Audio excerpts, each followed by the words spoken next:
Bonjour à tous. Et bien voilà, aujourd'hui je vais vous raconter l'expérience que j'ai vécue vraiment avec Jésus-Christ. Ça me fait bizarre de dire ça parce que pour moi j'ai grandi sans forcément croire à Dieu. Je me suis baptisé à 2 ans, j'ai fait ma communion à 8 ans, puis après voilà, j'ai grandi dans les choses et puis Dieu je l'ai oublié. Pour moi mon objectif dans ma vie c'était d'avoir une carrière et de grandir, me faire un nom.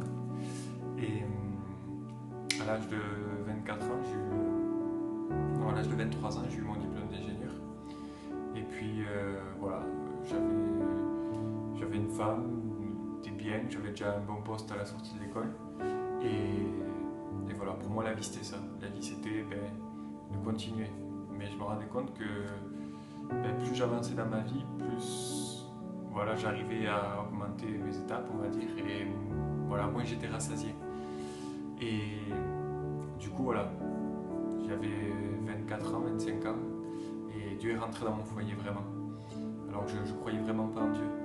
Mais il a touché ma femme, donc elle a été dans une église en fait, et elle a reçu une prophétie. Et puis voilà, elle a été vraiment transformée par Dieu. Et ça m'a fait bizarre parce que, comme vous savez, dans les groupes, il y a de hauts débats, mais là vraiment, je la voyais changer, je la voyais vraiment transformée. Et voilà, ça me faisait poser des questions. Mais bon, moi, comme je ne croyais pas en Dieu, voilà, ma vie continuait. Je suis quand même venu à l'église écouter la parole et de la Bible. Mais bon, voilà, sans plus.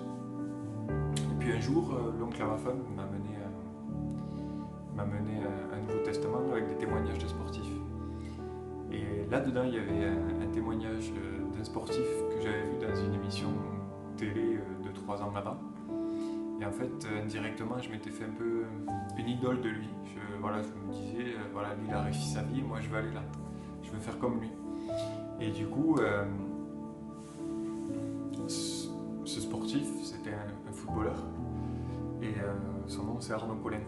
Et dans la télé, j'avais vu que, il avait gagné, que c'était la star là-bas. Et que, il était très connu. Et que vraiment, tout le monde l'adorait. Et dans ce témoignage-là, je vois que malgré ça, il expliquait que malgré qu'il ait tout gagné, qu'il avait les femmes, qu'il avait l'argent, qu'il avait tout, il était quand même pas heureux. Et c'est quand il a senti son cœur vide malgré toute la réussite, c'est là où il a rencontré Jésus-Christ. Et c'est là où sa vie a été transformée vraiment. Et qu'il a ressenti la paix, le bonheur, tout ça. Et donc j'ai commencé à me poser des questions. Parce que pour moi j'avais l'impression d'avoir tout compris. Puis comme j'avais grandi dans les choses scientifiques, pour moi c'était clair, c'était Darwin, le Big Bang, etc. Et donc voilà, ça m'a mis le doute. Et donc j'ai commencé à lire la Bible, le Nouveau Testament. Et voilà, et plus j'en apprenais, plus je voulais en apprendre. J'étais curieux. Et puis je faisais des rêves la nuit par rapport à ce que je lisais dans le Nouveau Testament. Et puis voilà, je me souvenais de mes rêves, ça me marquait profondément. Et c'est comme si Dieu me cherchait indirectement. Mais voilà, pour moi, j'y croyais toujours pas. Donc j'ai demandé à Dieu que s'il existe, que je puisse faire vraiment cette expérience avec lui. Et voilà, si toi tu nous regardes en ce moment, je te conseille aussi de faire la même chose parce que vraiment, il est très grand et il existe et il a changé ma vie. Et un jour, dans une réunion, dans une église, la parole de Dieu a été annoncée. Puis le pasteur est passé dans les rangs et il a posé sa main sur mon épaule en me disant « Dieu fait un pas aujourd'hui. Est-ce que toi tu fais un pas vers lui ?» Et voilà, c'était une phrase comme une autre. Mais c'est pas la phrase qui m'a touché, c'est cette sensation quand il a fini sa phrase. J'ai ressenti comme un feu pénétrant tout mon corps, mais pas un feu qui brûle, un feu d'amour, vraiment un feu, quelque chose que je connaissais pas. C'est pas, je dis souvent, c'est pas des frissons, c'est pas des guillis au ventre, c'est pas, il y a des sensations qu'on sent, qu'on sait que c'est, on le sait mettre un nom dessus. Mais là, non, je savais pas. Et puis j'étais debout et je pleurais devant les gens que je connaissais pas, alors que normalement je suis quelqu'un qui pleure pas. Mais j'étais vraiment transformé. Et depuis ce jour-là, vraiment ma vie a changé.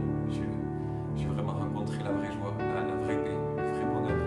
Voilà, tous les jours, c'est un plaisir de pouvoir parler avec ce Jésus qui est vivant, qui existe, que j'ai rencontré. Voilà, vraiment, c'est merveilleux. On ne l'entend pas assez, mais Dieu existe et Dieu est bon, vraiment. Moi, il m'a changé ma vie. Je pourrais vous donner des tonnes d'exemples, mais des choses que je faisais dans ma vie que je ne voyais pas forcément mal, et c'était mal.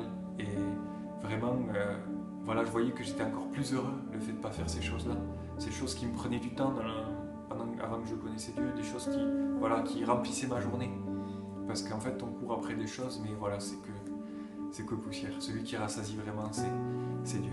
Voilà, j'espère vraiment que vous allez faire une expérience avec lui. En tout cas, mettez-le au défi et il vous répondra, c'est sûr.